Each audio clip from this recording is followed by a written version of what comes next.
what should I be looking for? What are the major signs of a property that's in bad shape versus good shape? Real Estate Lab.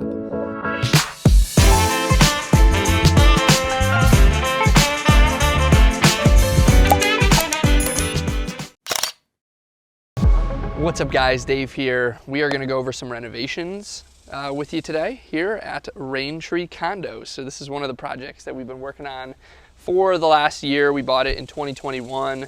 We're here mid-2022 now. It is underway. We've got about 16 units. We've got 4 that are pretty much done, and we're working on the 5th one over there and the 6th one over there.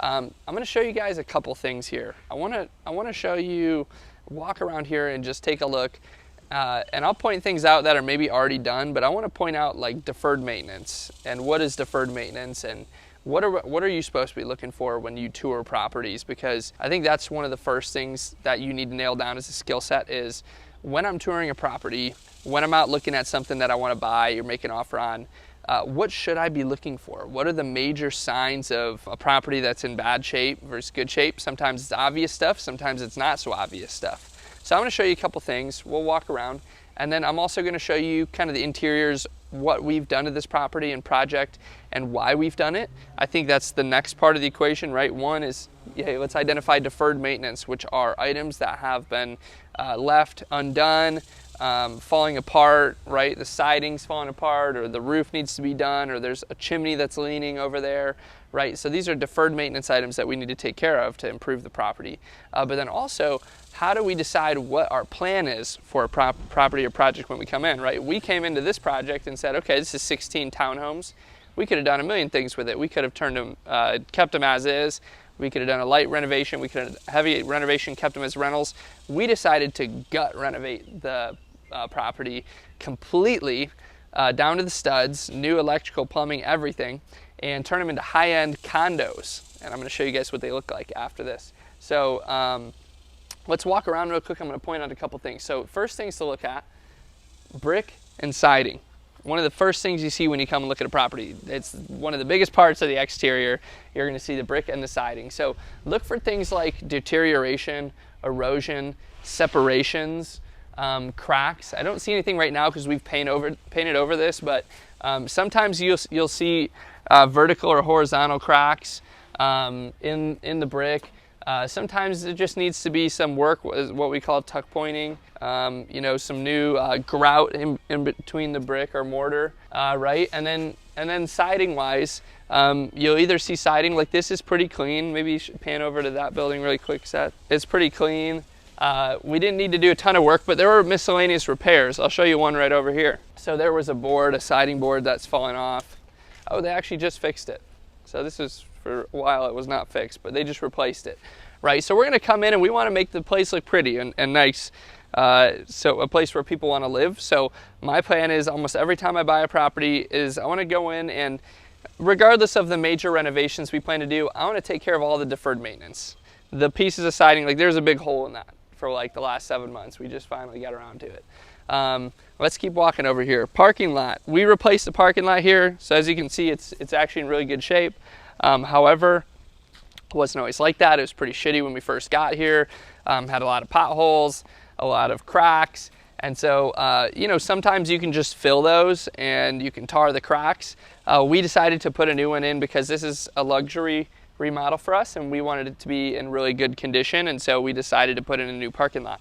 Obviously budget dependent and dependent on the project you're doing. Sometimes you do that and sometimes you don't. Sometimes you leave it as is and do some light renovations to it. Sometimes you overhaul it and take out the whole thing. So that was part of our plan. This chimney, as you can see, it's half not painted, and that's because we had to rebuild it. It was like that before. So it was leaning quite a bit, and so we wanted to fix that. It was kind of an eyesore, especially you come in, from this entryway over to here, and that's like the first thing you see is this chimney that's leaning sideways. So we decided to do that. There's some cracking in the brick up there, you can see. So sometimes it is foundation problems when you have a lot of cracking in the brick. In this case, I think it might have been foundational, but we actually fixed the foundation on all these buildings. We went in there and they put these piers in that support the foundation. The building actually shifts a little bit, so that might have happened after the foundation was fixed. So not a bad thing. Windows, obviously roofing, gutters, you want to take a look at all that. I mean, there's little things like this that you don't really notice, but this gutter's bent, and it bothers me personally because I'm OCD. I'm kind of a perfectionist with this stuff, but like, it's not going to affect our sales prices on these condos, so we're probably not going to go and replace all these gutters. Mow your lawn.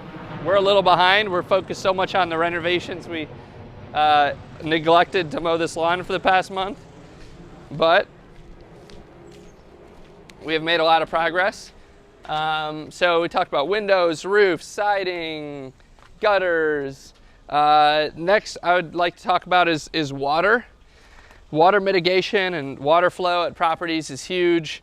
Water is one of the biggest damaging factors you will see at any property, whether the water gets in and under the buildings or under the foundation, or the water runs in a certain area and it just causes erosion of your sidewalks or your concrete, your asphalt, whatever it happens to be. Water is a big issue that we run into a lot, and so you want to make sure that it's properly routed and drained. Sometimes you'll see flooding in certain areas of a property, and you need to put in maybe a French drain to solve that. And so we had some issues with water and these retention walls, so we actually came in here and we replaced all these retention walls. These are brand new.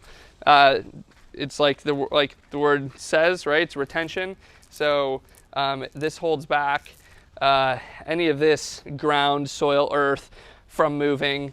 It stops the building from shifting. So we put in this new retention wall, and we're going to fill in this area with rocks over here. Water flows out kind of down here into that property over next door. But it's one of the things we had to look at is how is this water flowing down this way?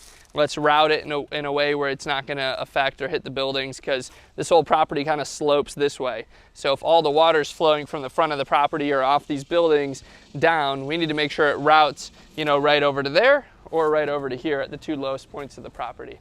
So things to keep in mind. Let's go inside a unit, and I'm going to show you guys a couple of things to look out for, which is kind of tough because these are either in one of two conditions. They're either gutted right now or they're brand new, but let's go check out one of the new units, and we'll see what we should be looking for. So inside the unit, a couple things. I'm looking at the kitchens and the bathrooms, and then the flooring. So what condition are our kitchens, bathrooms, flooring? Obviously the walls, the walls are the walls. You're either going to have walls that are in good shape or they're going to be in bad shape. And when you paint them, you're going to have your painters repair them, fix holes, dents, all that kind of stuff. The reason we're doing this is we're deciding what we can do with the property. If you come into a property and it's like this, which I'll show you, this is brand newly renovated, waterfall countertops, new appliances. We're almost done with this unit. We just haven't done the doors and finish the trim and everything. But you come into a property like this, it's like, all right, there's not much I can upgrade.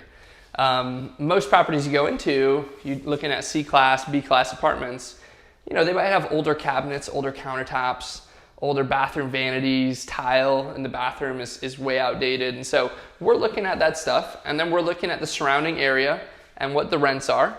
And we're making decisions. This is you as an investor are having to make these decisions. Nobody's going to do it for you. So you have to be in there to make these decisions. Like, okay, what do I want to do with this property? It's kind of up in your hands, which is, part of the cool creative part of this business.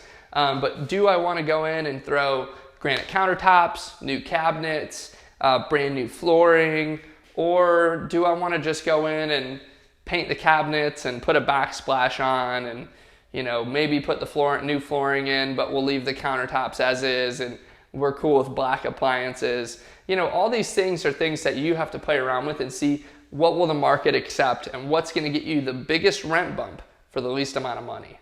So you're spending, $5,000 a unit to get a $50 rent bump, which is technically like a $600 a year annual increase. So it's like a 12% increase, or 12% ROI on your $5,000 spent. Or can you spend $10,000, get a $200 rent bump, which is $2,400 increase in the income a year.